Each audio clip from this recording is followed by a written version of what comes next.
तो हम ये आज देखने वाले हैं कि ट्रांजिस्टर जो होते हैं उनकी डेटा शीट किस तरीके से रीड करते हैं और किस तरीके से हम कंपोनेंट की सिलेक्शन करते हैं कि कौन सा कंपोनेंट कहाँ लगना है, या फिर कंपोनेंट सिलेक्शन हो गया तो फिर जो रेजिस्टेंस होते हैं या एलईडी होते हैं उन पर रेजिस्टेंस, एक तरह मतलब सर्किट डिज़ाइनिंग के लिए या हार्डवेयर डिज़ाइनिंग के लिए कंपोनेंट की जो रिक्वायरमेंट होती है, उनकी जो पैरामीटर्स होते हैं वो सब चीज़ें किस तरीके से लिए जाते हैं, उनकी कैलकुलेशन किस तरीके से होती है। तो मैं यहाँ पे एक ट्रांजिस्टर ले रहा हूँ जो है BC547। सबसे पहले हम ये देखेंगे कि इसकी डेटा शीट को रीड किस तरीके से किया जाता है, फिर और इसके बाद में अगर हम कोई भी एक छोटा सा सर्किट अगर बनाते हैं तो ये रेजिस्टेंस की कैलकुलेशन किस तरीके से की जाती है कि कितने वैल्यू का रेजिस्टेंस लगना है, कितने का नहीं लगना है। तो हम स्टार्ट करते हैं यहाँ से, हाँ BC547 से। ये एक बेसिक जनरल पर्पस ट्रांजिस्टर है। इसमें सबसे पहली चीज़ ये देखते हैं, इसमें ये क्या दिया TO-92, ये इसका फुटप्रिंट है। जब पीसीबी डिज़ाइन करते हैं तो उसमें फुटप्रिंट जो होता है उसका मैं दिखा देता हूँ आपको। हम जाएंगे यहाँ चले जाते हैं लाइब्रेरी, ये देखो ये मैंने इसका फुटप्रिंट का नंबर यहाँ डाला है, सर्च किया है तो इसका एक फुटप्रिंट बन के आ गया कि ये फुटप्रिंट, इसका ये फुटप्रिंट है। तो ये जो बताता है हमें TO-92, ये बताता है कि हमें फुटप्रिंट किस तरीके का है। बहुत सारे तरीके के फुटप्रिंट होते हैं। उसके बाद में हम देखते हैं ये एक NPN जनरल पर्पस एम्पलीफायर, ठीक है। तो इसका हम एज ए यूज एक नॉर्मल ट्रांजिस्टर वाल भी यूज कर सकते हैं ऑन ऑफ स्विचिंग के लिए, और एक इसका एम्पलीफायर मतलब एम्पलीफायर के लिए भी यूज कर सकते हैं। एम्पलीफायर क्या मतलब एक वीक सिग्नल को एम्पलीफाई करेगा, किस तरीके से करेगा वो भी हम देखेंगे सर्किट डिजाइनिंग में। तो सबसे पहले हम जो पढ़ते हैं उसका डिस्क्रिप्शन पढ़ते हैं कि आखिरकार ये यूज का होने वाला है। डिस्क्रिप्शन के अंदर उसका बिल्कुल निचोड़ होता है कि ये क्या चीज़ है, कहाँ कहाँ यूज होती है, इसकी एप्लीकेशन क्या क्या है। तो इसमें देख लीजिए, this device is design for use as a general purpose amplifier and switching, ठीक है। कलेक्टर करंट इसका बताया इन्होंने 300 मिली एम्पियर, ठीक है। नीचे आते हैं एब्सोल्यूट रेटिंग, मैक्सिमम रेटिंग। ये एब्सोल्यूट मैक्सिमम रेटिंग बताता है कि ये जो डिवाइस है इसके जो पैरामीटर्स के दिए गए हैं ये मैक्सिमम वैल्यू है, मतलब यहाँ तक ही आप यूज कर सकते हैं, इससे आगे नहीं जा सकते। इसने बताया कि ये कलेक्टर एमिटर वोल्टेज। अब ये क्या होती है कलेक्टर एमिटर वोल्टेज, मैं आपको दिखाता हूँ। कलेक्टर और एमिटर वोल्टेज, ये कलेक्टर एमिटर वोल्टेज, इसे मैं दो पार्टों में लगा लेता हूँ ताकि अच्छे से समझ में आएगा। ये आ गया, ये इधर गया और ये इधर आ गया। सबसे पहले बोल रहा है VCEO collector emitter voltage 45।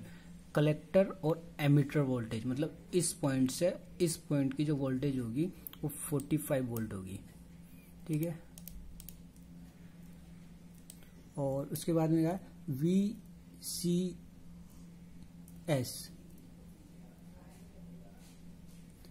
Zoom in करो थोड़ा और, हाँ, collector base voltage. Collector base voltage मतलब कलेक्टर और बेस की जो वोल्टेज होगी वो मैक्सिमम 50 वोल्ट होगी। एमिटर बेस वोल्टेज, एमिटर ये है और बेस ये है। एमिटर बेस वोल्टेज कितनी होगी 6 वोल्ट, इससे ज्यादा हम यूज नहीं करेंगे। कलेक्टर करंट, कंटिन्यूसली जिसमें से करंट फ्लो करा सकते हैं, वो करंट होगा हमारा 500 मिली एम्पेयर, 500 मिली एम्पेयर है, 500 मिली एम्पेयर।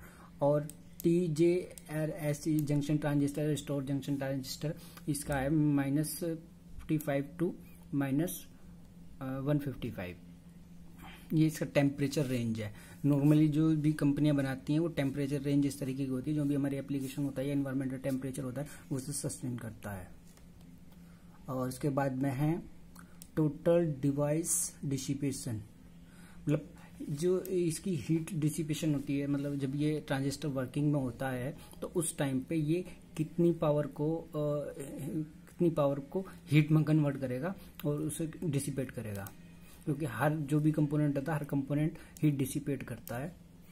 वो इसकी है 650 मिली वाट और 5 मिली वाट पर डिग्री सेंटीग्रेड, मतलब 1 डिग्री पे ये 5 मिली वाट हीट डिसिपेट करेगा। जितना ज़्यादा गर्म होगा उतनी ज़्यादा हीट डिसिपेट करेगा, मतलब हमारी पावर का जो कंजप्शन होगा वो उतना ज़्यादा होगा, टेम्परेचर पर डिपेंड करेगा, जितना ज़्यादा टेम्परेचर होगा। थर्मल रेजिस्टेंस ये अंदर इन केस के होते हैं, जो इसके अंदर ये केस बोलते हैं, इसके अंदर जो जंक्शन होते हैं उनका टेम्परेचर यहाँ पे एक्सप्लेन कर रहे हैं। डिजाइनिंग के अंदर जब हम जाएंगे तो इतना डीपली कहीं नहीं घुसना मैं।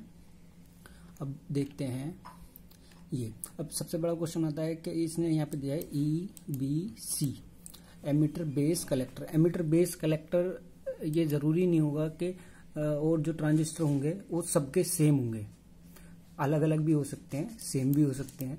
तो इसी चीज को देखने के लिए सबसे पहले डेटा शीट का यूज होता है कि भाई जो कंपोनेंट आया है जो भी है उसकी जो पिन कॉन्फ़िगरेशन है वो क्या है, पिन का कौन सी का क्या काम है। ठीक है, तो इसमें डेटा शीट में इतना ही देखना है अभी। अब हम स्टार्ट करते हैं कि ये क्या दिया है इसने, ये HFE DC current gain 5 volt IC 2 milli ampere 457 के लिए, मतलब इसकी सीरीज है 457 A B C 4 टाइप के आते हैं ये, और डिपेंड करेगा सबके गेन पे डिपेंड कर रहा है कि 547 का 110 होगा, 547A का 110 होगा और 547B का 200 होगा और 547C का 420 होगा। अभी ये चीज़ होती है कि भाई ये अलग अलग गेन की ज़रूरत क्या पड़ती है। अभी जब हम कैलकुलेशन करेंगे तो वहाँ पर पता पड़ जाएगी कि अलग अलग गेन के ट्रांजिस्टर जो होते हैं वो क्यों यूज़ करते हैं। हम जब भी परचेज करेंगे तो हम डेटा उसकी पूरी एक उसे पार्ट नंबर देंगे, हमें 547A चाहिए, B चाहिए या C चाहिए, हम अपने गेन के हिसाब से देखेंगे। और collector emitter saturation voltage, collector और VCE बोली जाती है ये पॉइंट और ये पॉइंट, ये पॉइंट और ये पॉइंट।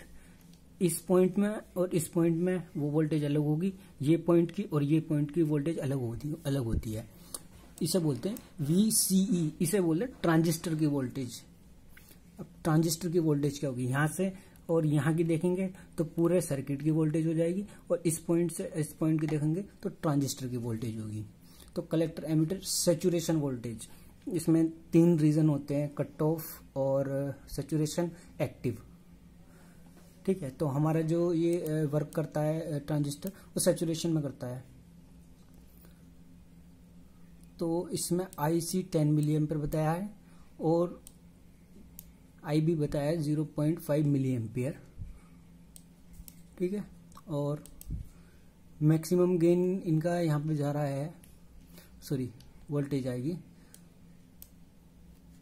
0.25, मैक्सिमम गेन ये यहाँ पे लिया है इन्होंने, गेन लिया है इतना, ऐसे ही इसके लिए लिया है। और base emitter voltage, base emitter voltage, ये पॉइंट की वोल्टेज और इस पॉइंट की वोल्टेज।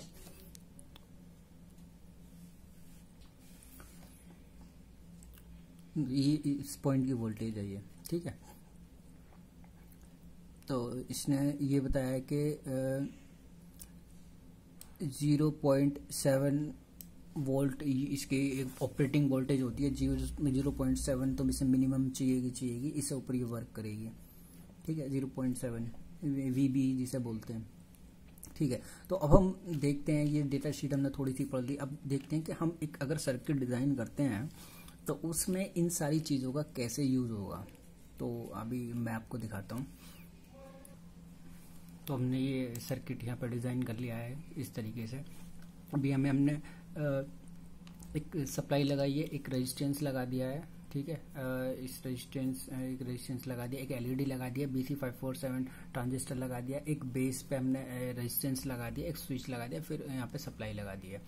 अब देखना ये कि इन रेजिस्टेंसों की वैल्यू क्या रखनी है, मेन चीज़ ये है, और वो डिपेंड करेगा कि इस ट्रांजिस्टर के पैरामीटर्स क्या क्या हैं। ठीक है। तो पहले सबसे पहले हम डिसाइड करेंगे हमारी सप्लाई कितनी होगी। हमारी सप्लाई जो होगी, हमने बताया कि हमारी सप्लाई 5 वोल्ट होगी। 5 वोल्ट पे हम सर्किट डिज़ाइन कर रहे हैं। ये सारी चीज़ें हमें पहले डिसाइड करनी होती हैं। मैं यहाँ पे 5 वोल्ट कर देता हूँ। 5 वोल्ट पे मैं अपना सर्किट डिज़ाइन करूँगा, ठीक है। अब उसके बाद में मुझे देखना है अब इस ट्रांजिस्टर की डेटा शीट। इस ट्रांजिस्टर की डेटा शीट क्या कहती है? इस ट्रांजिस्टर की डेटा शीट में सबसे पहले हम देखेंगे, देखो हमने चेक कर लिया है कि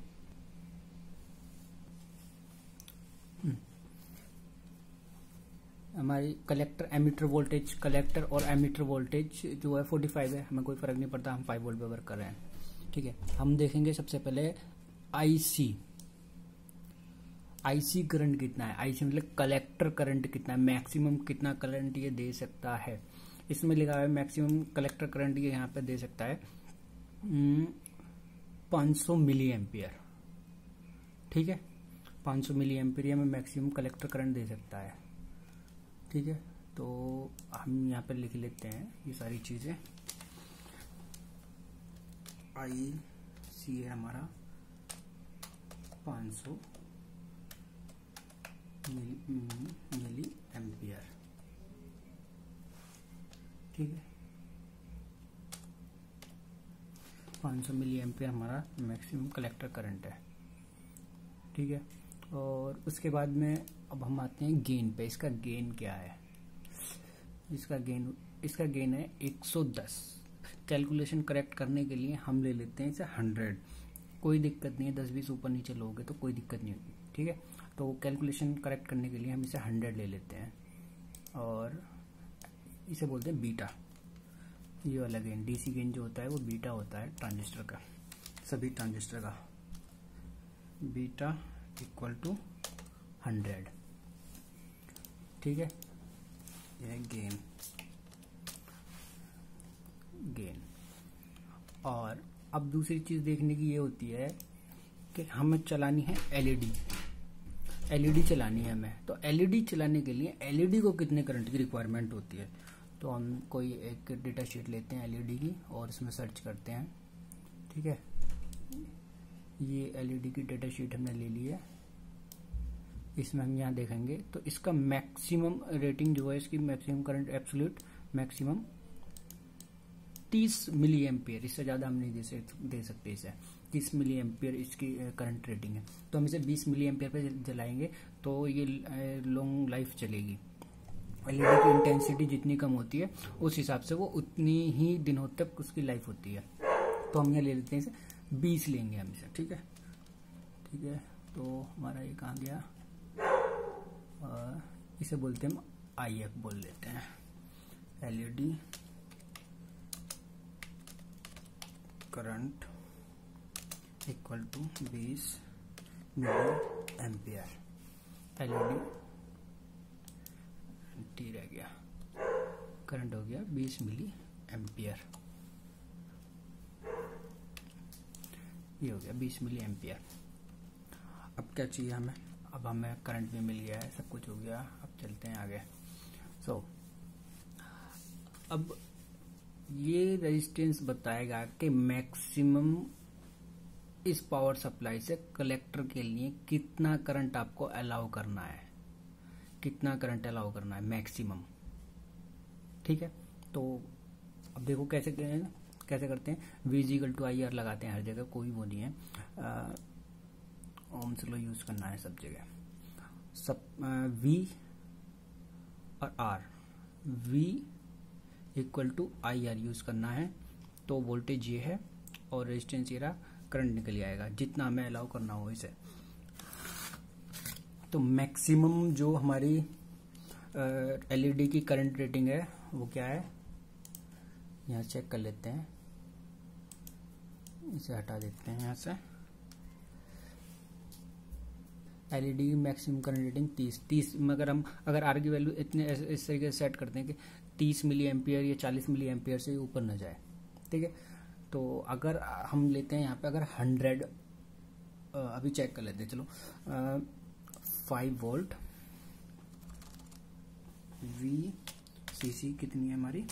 5 वोल्ट, ठीक है। डिवाइडेड बाय, ऐसे करते हैं 5 वोल्ट डिवाइडेड बाय कितना करंट चाहिए मुझे, मैक्सिमम 30 मिली एम्पियर कर लेता हूँ मैं, 30 मिली एम्पियर। तो 5 डिवाइड बाय 30 मिली एम्पियर कहाँ गया, 30 मिली, ये आ गया हमारा 166 ओम के करीब, 166 ओम। 30 मिली एम मैक्सिमम ये अलाउ करेगा। तो यहाँ पर लिख देते हैं हम RC इक्वल टू 150 ओम। 150 ओम का स्टैंडर्ड रेजिस्टेंस होता है जो मार्केट में अवेलेबल होता है, ठीक है। सो यहाँ पे यहाँ पे लिख देते हैं हम, यहाँ पे वैल्यू लगाएंगे 150 ओम की, ये हो गया 150 ओम के लिए E यूज करते हैं, RB यूज कर लेते हैं, ठीक है। इसका काम खत्म हो गया। अब मेन चीज डिपेंड करती है कि आपको R2 की वैल्यू क्या रखनी पड़ेगी, बेस पर रेजिस्टेंस क्या रखना होगा।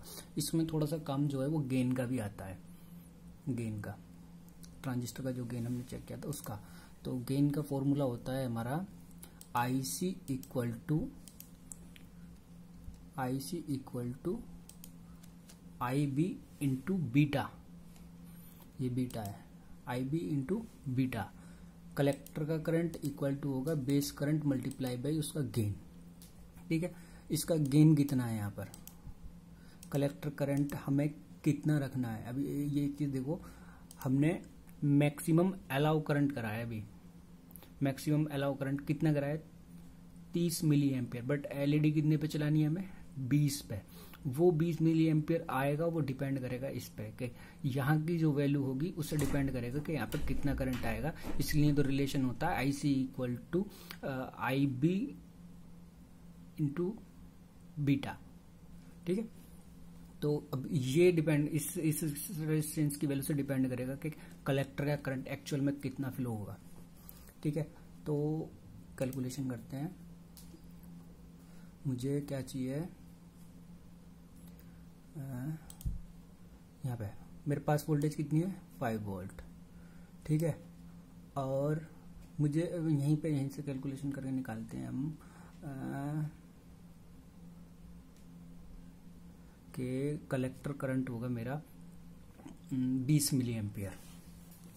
कलेक्टर करंट चाहिए मुझे 20 मिली एम्पियर, ठीक है। कलेक्टर करंट ये वाला मुझे चाहिए 20 मिली एम्पियर। और बीटा मेरा है 100, ठीक है। और IB मुझे निकालना है, IB निकालना है पहले, IB मुझे निकालना है। तो डिवाइड बाय 100, ये आ जाएगा हमारा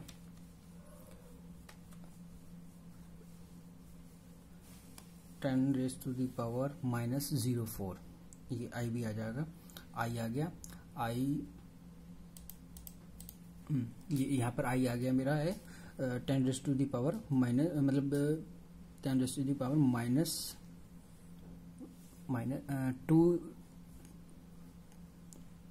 2 इंटू 10⁻⁻⁴। ये मेरा निकल गया करंट। अगर करंट का डिवाइड मैं वोल्टेज में कर दूं तो मेरा क्या निकल आएगा, R की वैल्यू, रेजिस्टेंस, इसकी वैल्यू निकल कर आई है, ये यहाँ पे निकल कर आई है 25K, ठीक है। ये हो गया सर्किट डिजाइन, ये निकल गया 25K, ठीक है। सो अब जो मैक्सिमम, जब ये सर्किट कंप्लीट हो गया, यहाँ से मैं स्विच दबाऊंगा और यहाँ पे जो करंट फ्लो होगा वो 20 मिली एम्पियर होगा, ठीक है। तो ये कंप्लीट सर्किट डिजाइनिंग इस तरीके से होती है। आगे और भी वीडियो हम लेकर आएंगे, प्रैक्टिकली हम लेकर आएंगे। वैसे कैलकुलेशन हो चुकी है, आप अगर सर्किट डिजाइन करोगे आंख बंद करके, ये वैल्यूज अगर आप लगाओगे तो आपका सर्किट 101% काम करेगा, ठीक है। और आगे हम इस तरीके के जो करेंगे वो ऑन बोर्ड करेंगे, बोर्ड पे कैलकुलेशन करके दिखाएंगे, उसमें चला के दिखाएंगे एक्चुअल प्रैक्टिकल किस तरीके से होता है। ये भी बहुत छोटी चीज़ थी, अभी हम इसमें बहुत बड़े बड़े सर्किट डिज़ाइन करेंगे। जो अभी मैं आपको देखो इस तरीके का कोई एक सिमिलर सर्किट दिखाता हूँ आपको। ये देखो ये रिलेटेड वैल्यू उसी के लिए है, मतलब उसकी जैसी वैल्यू है सेम। यहाँ पे एक एलईडी का ये अप्रोक्स 100 ओम का यहाँ रेजिस्टेंस यूज़ करा है, यहाँ 1K का यूज़ करा है, क्योंकि यहाँ पे ऑन ऑफ वैसे पल्सेस ले रहे हैं, फ्रीक्वेंसी आ रही है, ठीक है ना। तो बहुत इजी है सर्किट डिज़ाइनिंग, आगे भी और वीडियो हम लेकर आएंगे, ठीक है। तो चैनल को सब्सक्राइब करें, और कोई प्रॉब्लम है तो कमेंट्स करें बेधड़क होकर। कोई भी छोटी मोटी प्रॉब्लम आती है कमेंट्स करें, कमेंट्स में मैं आपको वीडियो के जरिए जो भी होगा छोटी से छोटी चीज़ें बताऊंगा। और हमारी सीरीज़ चल रही है पीसीबी डिज़ाइनिंग की, पीसीबी डिज़ाइनिंग भी आप सीख सकते हैं और बहुत अच्छी चीज़ है, ठीक है। Thank you.